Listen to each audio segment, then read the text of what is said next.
Hey guys, Fran here. This is IGN Live here at E3 2010. We're streaming on YouTube and e3.ign.com, so go there. It's the best place for all the latest E3 news. It's up to the minute, and it's 24/7. Okay, it's time to check your weapons twice, because we're now going to take a look at Hunted. Here with us is In Exile's Max Kaufman and Matt Finley.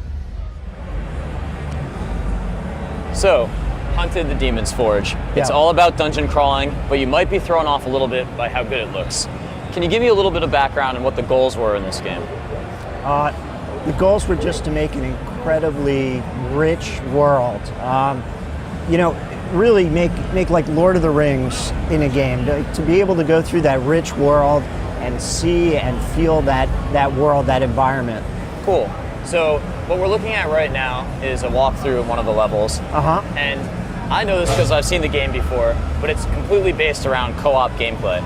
Right. So maybe you can tell me about the two characters that you'll be experiencing in Hunted.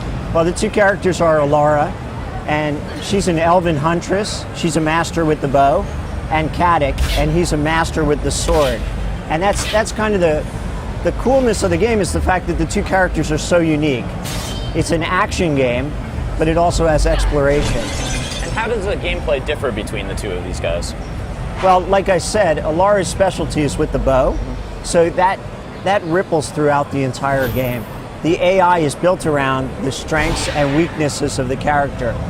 So, for example, if Alara gets into a situation, a lot of melee guys are rushing her. Kadik can rush in and help her out, and she'll get to high ground.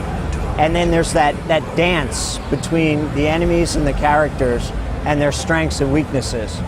So in any good dungeon crawler, there's always a balance between puzzles and combat. If you can talk a little bit about how the puzzles work in this game.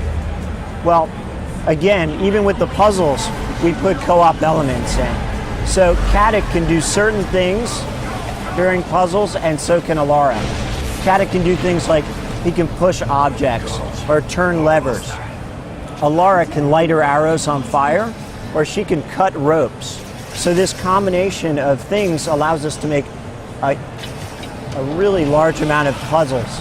So maybe you can walk me through the combat sequence that's going on right now and what each character is doing. Okay. I know that it's possible for the characters to sort of enact a special power. So Alara is actually in a situation where there's a down enemy, and she has the opportunity to take him out with an execution move. You'll be able to do that throughout combat. Kadik's move's really cool too. He grabs the skeleton's arm and slaps him in the face, and then cuts his head off. So what you can see here on the battlefield are the makings of a cover system. Yeah. So it is a cover-based combat game, and right now they're using a co-opable skill. Kadik used his levitation, and Alara is shooting the enemies from a distance. We have this, you know, the game is built around co-op, and we looked at a lot of co-op games, and we saw that they tethered the players together. So we do co-op at a distance where you can revive your partner, you throwing regen vials, or Alara has spells like Ice Arrow, Kadik has levitation, and then all of their other spells are co-opable as well. So the thinking behind that being that in a co-op game where there's a lot of combat, sometimes they make you run across the battlefield to sort of take you out of the action and help your character by being next to them. Exactly. And because of the strengths and weaknesses of the characters, it tends to make it more fun to be separated. You know, she can be up on high ground or in cover, he can be right in the battle.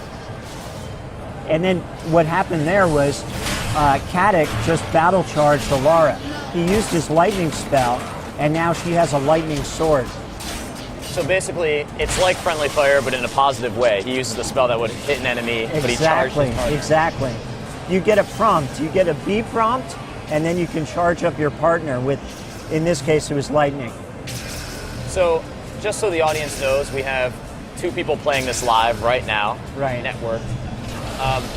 What if you don't have any friends? You can play it single player with an AI partner.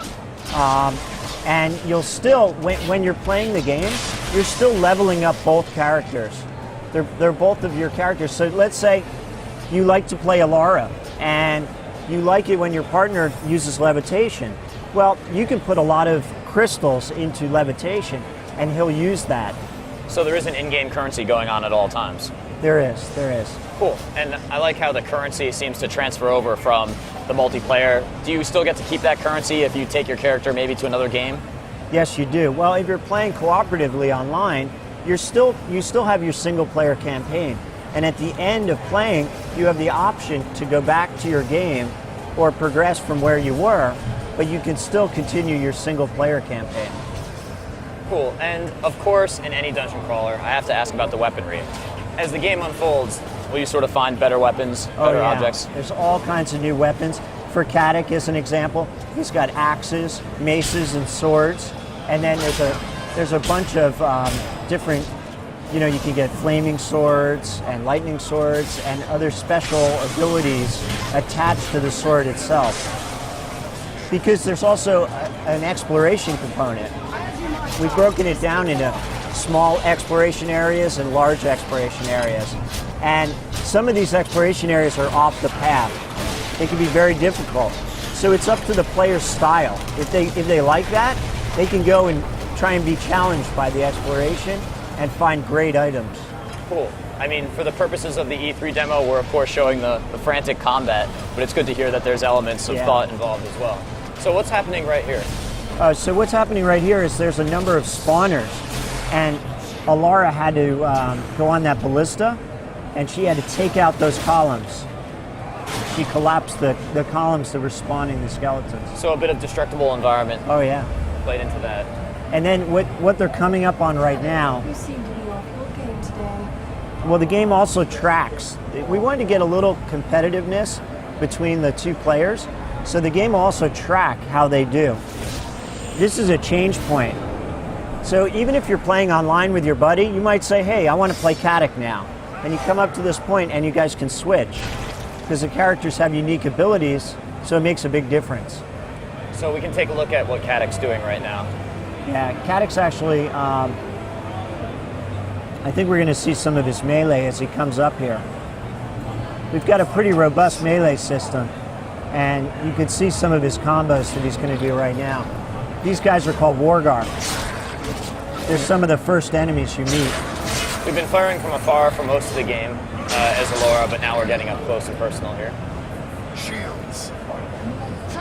And can you talk a little bit about Caddick's shield? Because I know that plays into his upgrade system a little bit. Right. Well, the way we look at the shield, it's like ammunition for melee. The shield will degrade and actually break apart, and so will enemies.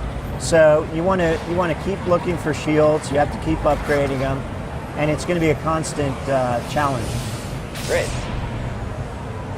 Well, thanks for giving us a look at Hunted. It looks pretty excellent, especially for a dungeon crawler. It's really nice to see something that's really flashy and very impressive graphically. This is something I think a lot of people are going to get into, especially with the co-op play. Thanks a lot for joining us. Thank you. Back to you, Fran. Thanks for the look at that, guys. It's such a happy, colorful game. It looks great, though. Thank you so much. So now it's time to take to the high seas and say hello to a mighty pirate. Head to the Three-Headed Monkeys, Monkey Island 2, LeChuck's Revenge. It's coming up next.